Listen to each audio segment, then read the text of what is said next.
What's going on, everybody? Welcome back to the channel. I hope you're all doing well. Thanks so much for taking the time out of your day to click on one of my videos. I had a bit of a rough day today in my personal life, so I figured it was time to sit down and feed my childlike soul with a little nostalgia to go back to 1937 for Snow White and the Seven Dwarfs. This film is directed by a slew of different individuals known as William Cottrell, David Hand, Wilfred Jackson, Larry Morey, Percy Pierce, and Ben Sharpstein, and stars people like Adriana Caselotti, Harry Stockwell, Lucy Laverne, and many more. And before we get too far into this video, if you guys are a fan of retrospective reviews like this, up-to-date reviews, early reviews, the live streams, and the vlogs, then you guys are in the right place. And I'd like to ask you to consider subscribing. But if you're a returning viewer, well, thanks so much once again.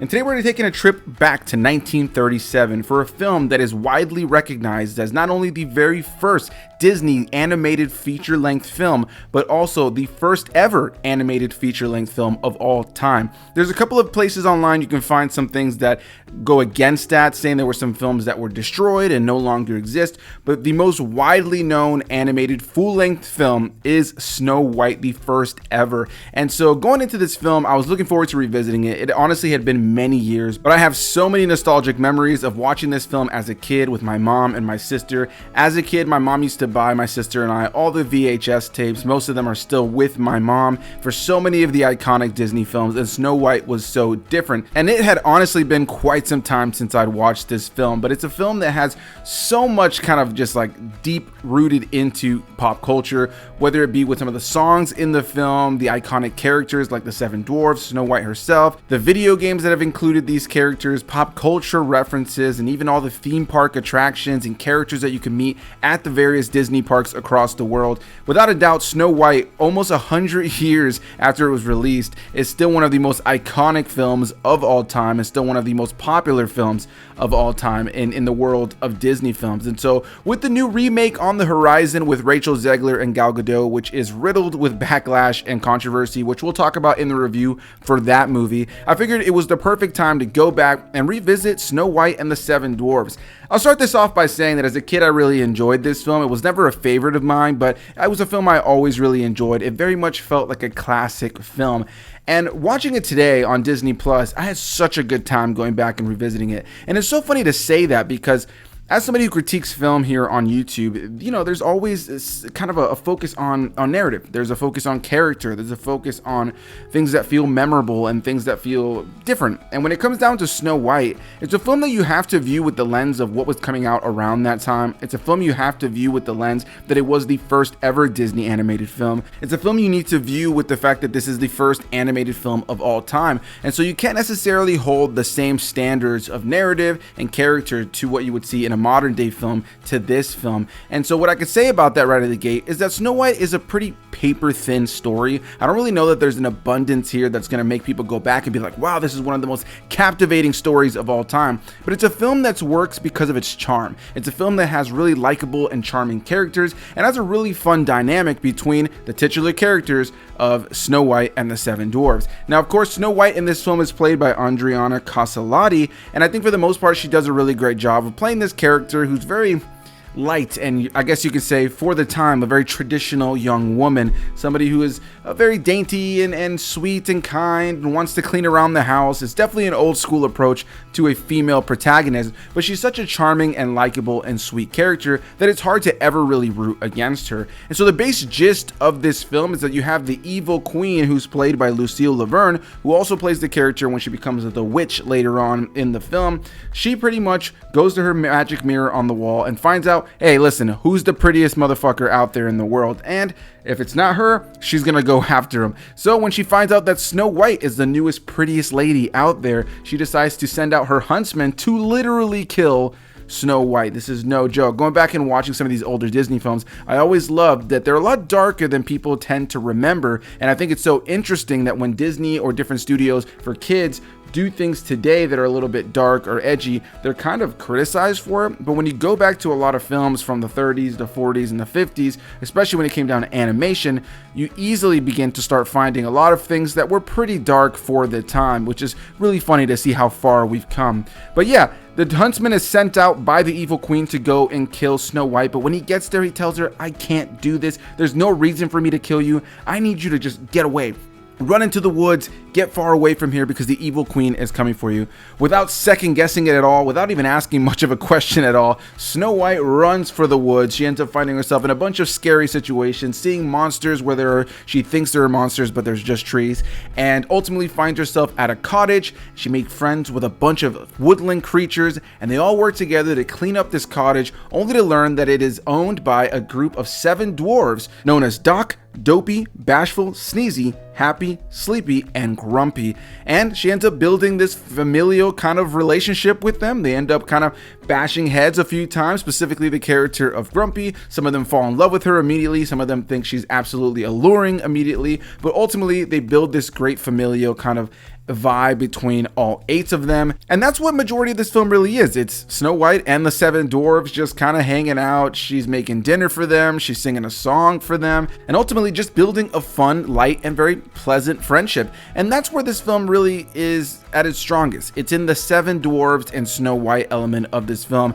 Again, this is a film that's pretty paper thin narratively. One thing I forgot to mention already, because it's such a small part of the film, is the prince that's played by Harry Stockwell is in this film at the very beginning, where he hears Snow White singing. He's enamored by her voice and instantly falls in love with her. And at the very end of the film, when he famously returns and finds her in the woods dead after the events that we're going to be talking about in just a moment, and he kisses her to revive her. Very paper thin romance, pretty much non-existent, and the rest of the narrative throughout the rest of the film is pretty paper thin, but it's charming, it's likable. And I think what impresses me the most watching a film like this is that my lens isn't really focused on narrative. It's not really focused on rich character, but instead it's focused on the animation, which is just lush. There's so much going on with all the woodland creatures, a bunch of sequences that have all the dwarves together, dancing around, bouncing around, the dance sequence where they're all together, and so many sequences where Snow White, like when she's cleaning the house or cleaning the cottage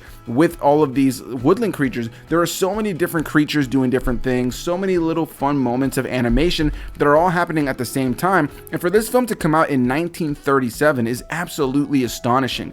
I haven't covered an abundance of films from the 30s and 40s, but I've covered a few, and I've seen way more than I've covered here on the channel. And one thing that you'll pretty much see if you watch films from that time is, while there is iconic films that have some iconic imagery, some iconic characters and storylines, the cinematic nature of film, in terms of what we kind of think cinematic means today, wasn't really as present in that time. There are films that had a cinematic quality, don't get me wrong, but it wasn't something as present as you see in films today. But when it comes down to Snow White, this film at the time must have blown people away, because there is such a cinematic quality to this film on a visual level alone, just the animation and how it moves, that is really impressive for the first ever animated feature-length film. To be able to even tell a cohesive narrative at all at that time through animation is stunning in and of itself. And for the animation to just be so charming and likable, there's so much fun kind of just visual storytelling as well with a lot of the animals in certain sequences that adds to a lot of the humor and the charm of this film. And revisiting it, I think that's what stood out to me the most. It's just very vibrant, good looking animation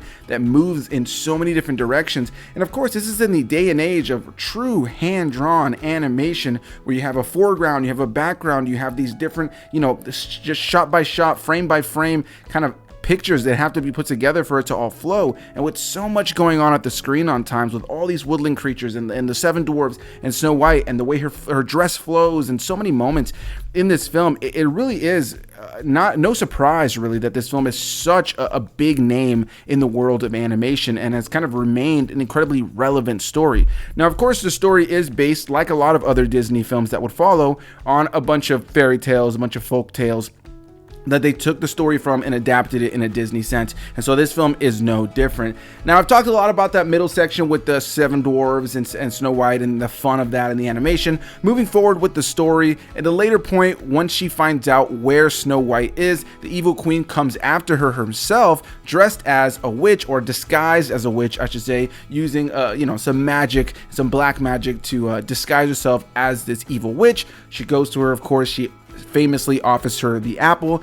Snow White, without even thinking about it, because she's incredibly naive and a very simple character in a lot of ways, she ends up taking a bite out of this apple, only for the 7 dwarves to come back to their cottage to find her dead on the ground. They end up putting her inside of a glass coffin, where later on, of course, the prince arrives, decides to kiss this young dead girl who's supposedly been dead for quite some time. she wakes up and without even questioning it, without saying anything like what's happened, how did I die, who is this guy, oh, I saw you that one time before, how much time has passed, anything, no questions whatsoever.